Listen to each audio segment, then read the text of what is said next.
काला धन, जिसे अंग्रेजी में ब्लैक मनी कहा जाता है, ऐसा धन है जो व्यावहारिक रूप से आयकर विभाग की नज़र से छुपा हुआ होता है।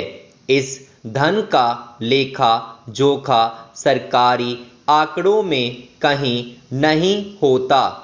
यह बड़े बड़े व्यापारियों, राजनेताओं, अधिकारियों, माफियाओं एवं हवाला कारोबारियों का अघोषित धन होता है। काला धन किसी भी अर्थव्यवस्था के विकास में बाधक होता है, क्योंकि यह एक समानांतर अर्थव्यवस्था को जन्म देने में पूर्णतः सक्षम होता है। अपनी जिस आय पर कोई व्यक्ति समुचित आयकर का भुगतान नहीं करता है, उतना धन व्यक्ति का काला धन हो जाता है। इस तरह काला धन वैध एवं अवैध दोनों प्रकार के आय स्रोतों से प्राप्त किया जा सकता है।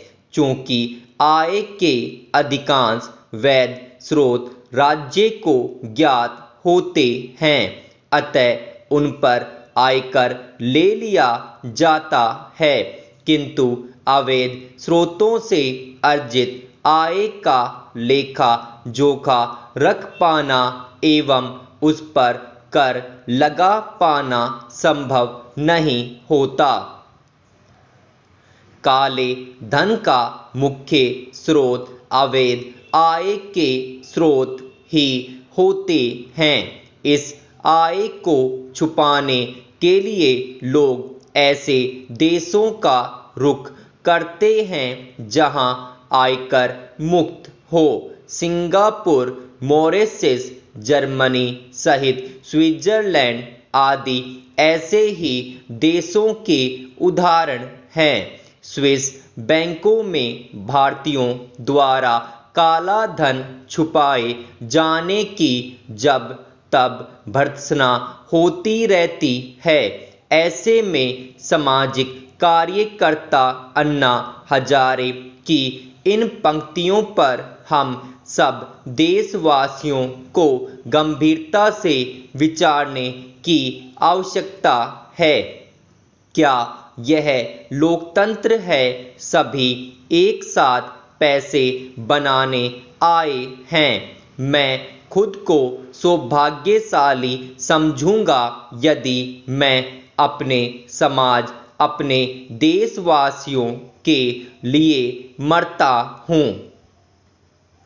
अंतर्राष्ट्रीय मुद्रा कोष ने भारत के संदर्भ में काले धन से संबंधित एक रिपोर्ट तैयार की है, जिसमें कहा गया है कि भारत में काले धन की समस्या देश एवं देश के बाहर की गैर कानूनी गतिविधियों का परिणाम है।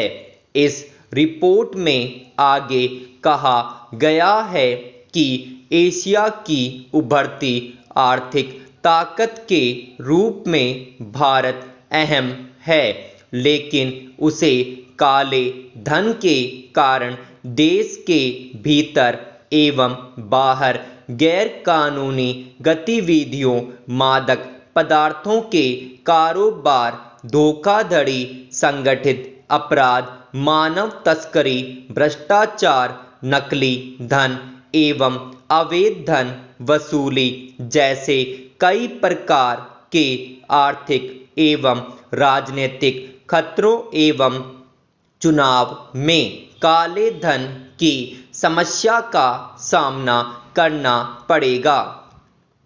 ग्लोबल फाइनेंशियल इंटीग्रिटी द्वारा जारी की गई एक रिपोर्ट के अनुसार पिछले एक दशक के दौरान भारत से 343.04 अरब डॉलर की राशि काले धन के रूप में देश से बाहर भेजी गई। इस सूची में चीन, रूस, मेक्सिको एवं मलेशिया जैसे देश भारत से भी आगे हैं। वॉशिंगटन डीसी स्थित इस शोध एवं एडवोकेसी संगठन के अनुसार वर्ष 2011 में विकासशील देशों द्वारा लगभग $950 अरब का काला धन बाहर के देशों में भेजा गया। इस सूची में रूस और चीन के बाद भारत $84.93 अरब राशि का काला धन बाहर भेजे जाने वाले देश के रूप में तीसरे स्थान पर रहा है। स्विट्जरलैंड और जर्मनी के अतिरिक्त विश्व में ऐसे गुणोत्तर देश व स्थान और है जहां काला धन जमा करने की आसान सुविधा है।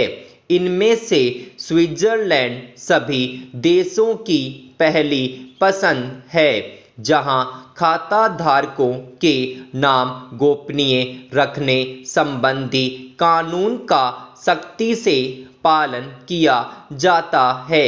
यहाँ तक कि बैंकों के बही खाते में खाताधारी का नाम न लिखकर सिर्फ कोड नंबर लिखा जाता है।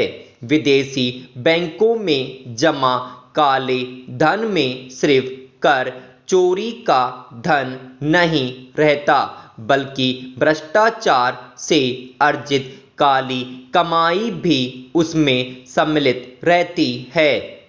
दुनिया के बड़े बड़े राजनेताओं, नौकरशाहों, दलालों, व्यापारियों के साथ साथ आतंकवादियों द्वारा भी खातों को गोपनीय रखने वाले इन बैंकों में काला धन जमा किया जाता है।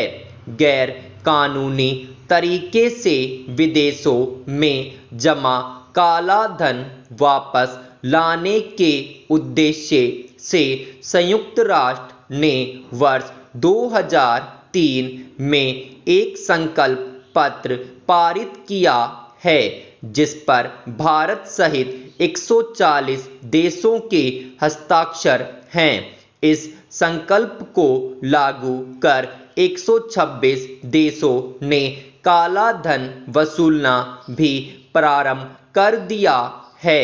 इस संकल्प पत्र पर भारत ने वर्ष 2005 में हस्ताक्षर किए थे।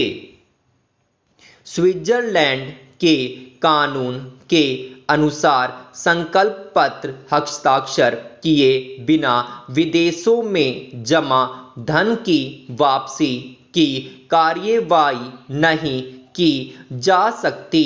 स्विट्जरलैंड सरकार की संसदीय समिति द्वारा भारत और स्विट्जरलैंड के बीच हुए समझौते को मंजूरी दे दी गई है, जो भारत के हित में है। विश्व में आई आर्थिक मंदी के बाद दुनिया के सभी देशों के द्वारा विदेशों में जमा काला धन वापस लाने का सिलसिला शुरू किया गया। अमेरिका पर ओसामा बिन लादेन द्वारा किए गए 9/11 के हमले के बाद ही इस बात का खुलासा हुआ कि लादेन ने अपना धन खातों को गोपनीय रखने वाले बैंकों में जमा करता था। फलस्वरूप जर्मनी द्वारा काला धन जमा करने वाले खाताधारियों के नाम बताए जाने के लिए स्विट्जरलैंड पर दबाव बनाया गया। तत्पश्चात इटली, फ्रांस, अमेरिका, भारत एवं ब्रिटेन भी स्विट्जरलैंड पर काला धन जमा करने वालों के नाम बताने का दबाव बनाने लगे।